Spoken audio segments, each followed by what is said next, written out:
Welcome to modern computer care Barasat. আজকে একটা 20K পিসি ready হচ্ছে, ভাই এসছে 20K পিসি নেওয়ার জন্য। তো ভাইকে একটা i7 প্রসেসর দিয়ে 4th জেনারেশন আর একটা 22 ইঞ্চি আইপিএস মনিটর সঙ্গে ডেলের কিবোর্ড মাউস, একটা ইউপিএসও আছে।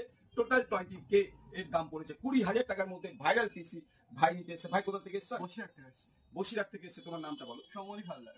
সৌমদীপ হালদার বসিরহাট থেকে এসছে। এর সঙ্গে কিন্তু পেয়েছে ভাই একটা অরিজিনাল উইন্ডোজ ফ্রি টোটালি, আর একটা স্পিকার পেয়েছে, আর পেয়েছে একটা কুপন যেখানে 32 ইঞ্চি কালার টিভি অথবা একটা প্রিন্টার জেতার সুযোগ আছে, তাই তো ভাই? হ্যাঁ। ওকে, তো আপনারা যদি এরকম ভালো রেটে ভালো জিনিস কিনতে হয়, সঙ্গে অনেক গিফট নিতে হয়, তাহলে আসবেন মডার্ন কম্পিউটার কেয়ার বারাসাত।